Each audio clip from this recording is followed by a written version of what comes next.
In other texts, the ephod is actually a statue of a deity. I repeat it again. In other texts, in the same Tanak, the ephod is a statue of a deity. And we've seen it, we've read it, but we've read it too fast because we're used to this ephod. That's why we didn't see the other one. Okay, let's prove it. 1 Samuel 23. And it was that when Abiathar, the son of Abimelech, fled to David to Keilah, the ephod came down in his hand. Okay, let's read it again. And it was that when Abiathar, the son of Abimelech, fled to David to Keilah, the ephod came down in his hand. You thought it was the linen ephod. It doesn't say that. Let's go on. And it was related to Saul that David had come to Keilah. And Saul said, God has delivered him into my hand, for he has been shut in by coming into a city with doors and bars. And Saul summoned all the people to war to go to Keilah to besiege David and his men. And David knew that upon him Saul was plotting the evil. And he said to Abiathar the priest, bring near the ephod. Does this tell us it is a statue? An object used in obtaining oracles? Does it show that it is clearly portable? Abiathar is described as having the ephod in his hand. Well, it is not that clear. Someone can argue and say, no, Rabbi, I think it's the linen ephod. That is what it's here. Oh boy, my time is going. Sure, no problem. Judges 8. And Gideon said to them, I shall not rule over you, and my son will not rule over you. YHVH will rule over you. And Gideon said to them, I would make a request of you that you give me every man the nose ring of his spoil.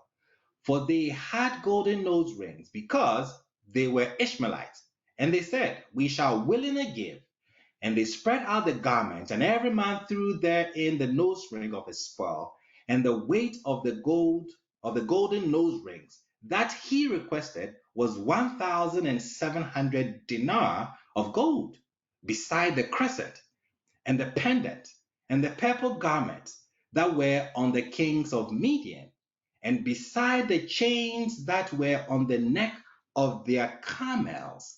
And then what happens? And Gideon made it into an ephod, and he set it up in his city in Ophrah. Wait a second. I thought an ephod was a linen garment. Oh, no. Gideon actually makes an ephod out of gold.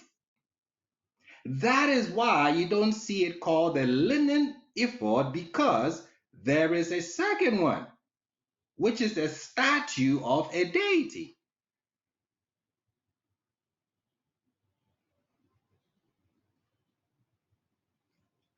And Gideon made it into an ephod. He made what into an ephod?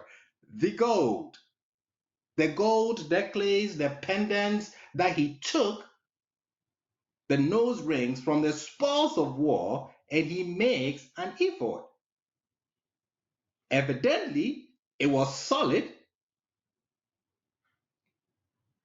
for it is this object which Gideon is alleged to have made from gold captured from the Midianites. Oh, Rabbi, you're reaching. Okay. Goliath's sword is described as being wrapped in a cloth, and kept where? Oh, I didn't bring the verse. It's kept behind the ephod in the sanctuary at Nob. I didn't bring the chapter and verse here. I'm so sorry. It may have escaped me. But read when David goes to get Goliath's sword. Where was it? It is put, the sword is wrapped in a cloth and kept behind the ephod, the statue, in the sanctuary at Nob.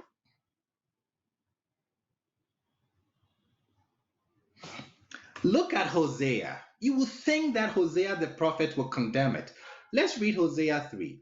For the children of Israel shall remain for many days, having neither what? King, nor prince, nor sacrifice, nor pillar, nor ephod, nor teraphim. Wait a second. Are these things not forbidden? How can you tell us that? And this is a prophecy that people quote, okay? We don't have a king because Hosea prophesied it. Well, he not only prophesied that we will not have a king for many days, he says we'll have no sacrifices, we'll have no pillar. Pillars? No ephod, no teraphim. Ephod and teraphim, do you know what they are? They are statues. Why does the prophet not criticize these things? Hosea's attitude towards the oracular instrument suggests that its use in shrines was totally normal and accepted at one point without any chastisement.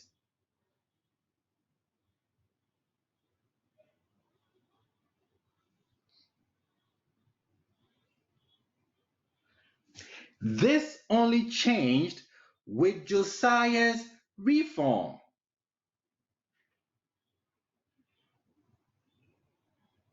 This is when it changed. That is why I said, let's talk about pre-Deuteronomistic Israel. Before the Deuteronomistic writers came on the stage to clean things up. So Josiah's sweeping reform, his efforts saw the elimination of divination practices that had been integral to ancient Israelite religious life for centuries. Not only were these outlawed, but even related items, such as the ephod and teraphim, instruments often used in oracular cults, were deemed idolatrous according to Deuteronomic history, and therefore banished from use completely. So when we talk about ephod, we have two. We have the linen ephod, and then we have the ephod, which is a statue of the deity, sometimes made of gold. So Hosea 3, for the children of Israel shall remain for many days, having neither king, nor prince, nor sacrifice, nor pillar, nor ephod, nor teraphim. He's talking about the statue, not the ephod that they put on. The use of the word ephod to describe two objects with seemingly disparate functions, like we're talking about, a linen cloth and an oracular instrument, can be explained by its core meaning. What is the core meaning? The simple meaning of ephod is a covering or plated. When something is plated, like gold plated, it's not gold, but it's covered with gold. By this reasoning, it is reasonable that such a term would refer to both the minimal garment worn, as we've seen, as well as empty cases, which is like stiffened garments. So Gideon's ephod was made out of gold. You can make the ephod out of stiffened garments. When I say stiffened garments, I want you to look at POP, plaster of Paris. When someone gets a broken hand, they put the POP over the person's arm so that it would stay at a certain, position. Imagine that, or imagine a porter actually fashioning a statue which is hollow in the inside. That is what you have here. So by this reasoning, it is reasonable that such a term would refer to both the minimal garment worn as well as empty cases, which is stiffened garments, designed so they could be used for obtaining divine guidance. So you put your hand, it's stiffened, it's got an opening at the top, so you can put your hands in and you can pick up those two bones to divine, the Urim and Thummim. So what the garment did, remember, this ephod that we're talking about, the statue, predates the linen ephod because the linen ephod is coming in a priestly text. It's important. The statue ephod predates the linen ephod. You only get the linen ephod from the priests, which is a later text. I'll repeat it again. This ephod, which is a statue of a deity, which also houses the Urim and Thummim, predates the linen ephod that the priests were supposed to wear. The statue predates what the priest wore because that is coming from a priestly text. That is priestly concerns. It's something that you put your hands in to pick up the Urim and Thummim, and then you can cast lots with it. Now you can understand why Saul said, "Bring near the ark of God." For the ark of God was on that day with the children of Israel. And it was, while Saul still spoke to the priest, that the tumult which was in the camp of the Philistines was continuously increasing. And Saul said to the priest, "Withdraw your hand." What was Abiathar doing? Not Abiathar. Ahijah, what was he doing? That he was told to withdraw his hand. If the statue ephod predates the linen ephod, his hands were in there. He was going to pick the Urim and Thummim to cast lots to see whether they should attack. And then Saul says, "Withdraw your hand. We don't need the Urim and Thummim. We can go and fight them." So this is the Urim, this is the ephod that most are not aware of. There are two. One predates the other. We see that Hosea doesn't condemn the one that predates the garment one. He does not. Northern Kingdom. Before the Deuteronomistic writers come on the stage and then they try to clean things up. So, Brother Basil, what does this one look like? The predated one? Is it bones or something? Is it not? Is it stone? What is it? No, it's bones. It's two bones, two small bones that you would use to do the divination. All right, time out. This says, "Bring near the ark of God." Correct. So at this time, the ark, what we know as the ark, come to be known as the Ark of Covenant. That's what they were talking about here. But after the Deuteronomistic dudes got their hands on it, the Ark of God, which had the Urim and Thummim in it, now which had the ephod in it, now became the Ark of Covenant that carried the Ten Commandments in it. Correct.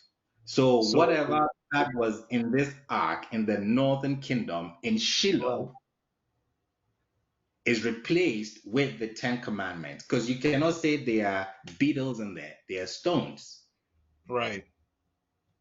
Okay, so what we're saying that Saul told Dude to withdraw his hands from was the ephod he shouldn't touch, the statue ephod he shouldn't touch, that was inside the Ark of God. Is that what? No, he's able to touch it because that is how it works. The don't touch part is coming from the Deuteronomistic writers, the Right. priests. All right. To So the bring the ephod, ephod, the to bring statue ephod is in the Ark of God, is in the Ark of correct. Covenant, and the Ark of God had the. Is there a way that we could prove more definitively that it was the ephod that was in there? Because this text we're Because it's looking going to at be in a front of us definition. does not. Say that again. So he's not asking the ark of God any questions. You cannot. You have Right. to He's asking the divine question. to get an answer from him. And how do you do the divination? You need the Urim and the Thummim. Right. So he's reaching to Oh. get the Urim and Thummim to cast lots to determine whether they should Oh. attack or they should not. And the Urim and Thummim is usually kept inside the linen, inside of, is Inside the kept with ephod. an That is ephod. why the Right. Deuteronomistic writers kept that. Oh, The Urim and wow. Thummim behind the breastplate of the ephod, because pre-Deuteronomistic, that is where it was in the box. Right, I got it now. I got it. I got it. Now, I was trying to understand how, just based on this text, that you could prove that it was a statue ephod or just an ephod in general that was inside the Ark of God. And based on what you just explained, that made sense because they went in to do divination, and Correct. the way you do divination is with the Urim and Thummim. But Yep. the way we understand the Urim and Thummim is that it's a part of the ephod. So if Correct. we're running with that concept, then we have no choice but to say the ephod was in the Ark of God at this Correct. point, based on this text in front of us. All right, Correct. all right, So man.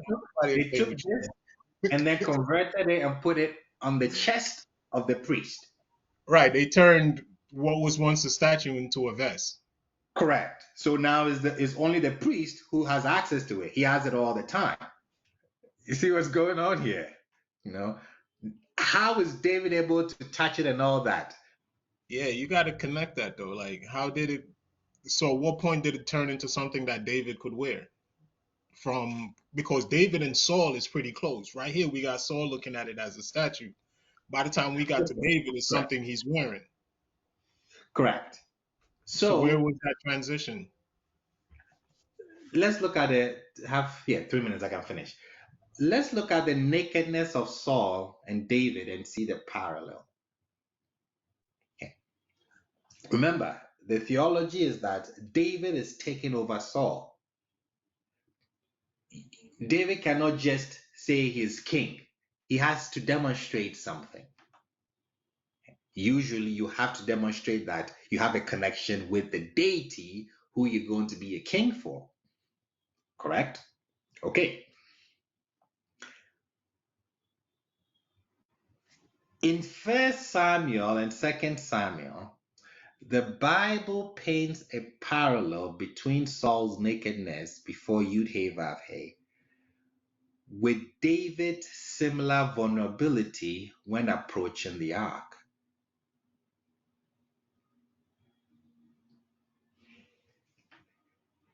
This can be interpreted as suggesting that both are expected to act as mediators, because that is what the king is. The king is the mediator. He's actually the son of the deity. Okay, so both are expected to act as mediators. Saul through prophetic mediation, meaning that when Saul encountered the prophets, the prophets that were under Samuel, what happened? The deity possessed him. But Saul is prophetic. He's a prophet. You follow me? And David, by priestly means, via the ephod. See what's going on? How did Saul demonstrate that he's attached to the deity? Samuel told him, when you go and you meet a bunch of prophets, they are drumming and they are dancing. The deity will possess you, whatever he said. And that is where it happened. And they said, is Saul also a prophet? He's a prophet. Demonstrating the link between him and the deity that said make him king. What will be David's argument or his proof that he is king? Wait, the ark went to the Philistines. They were plagued with, devastated with plagues. The ark came to Bethshean, sorry. Bethshemesh, correct. What happened? The people were killed and they were devastated with plagues. And they bring it to Kirjath Jearim. They go to bring it. Somebody reaches out to touch the ark, kills him like a goat. David approaches the ark. What happens? He doesn't die. He is possessed by the deity, the one that possessed Saul. Interestingly enough, it is only David who manages to remain unscathed throughout this process of divine connection.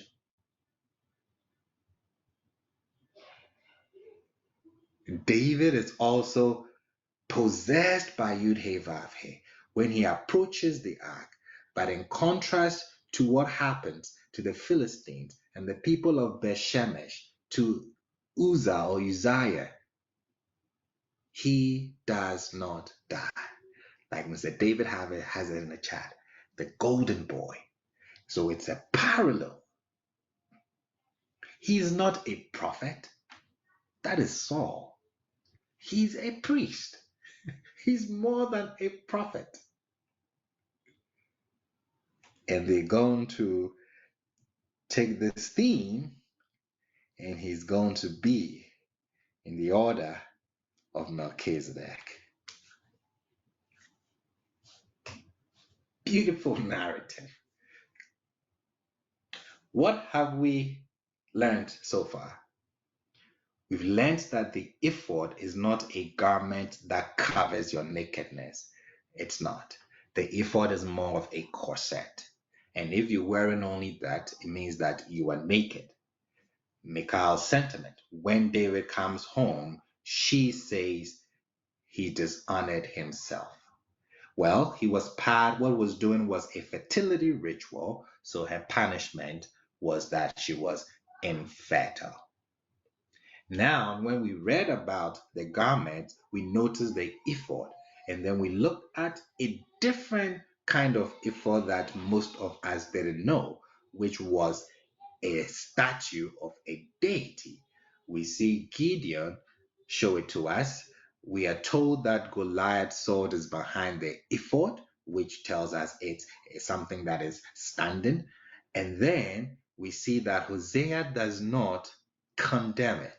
He said we're going to be without king, without prince, without sacrifice, without ephod, without teraphim. Teraphim, why do we need that? Well, this is pre-Deuteronomistic. And then we've seen why David is possessed, why he is naked, just as Saul was said to be naked for 24 hours. Because this deity is the deity of fertility, and how best are you to show fertility if you don't expose your loins. So what do we have? The Deuteronomistic writers come, and then there is a prohibition for the priest to come before Yahweh exposing themselves. So they're supposed to cover up. And it says that if they don't, they're going to die because of that sin. Because you don't want priests walking around with their members showing. We are in a quest for monotheism. So we have to clean things up.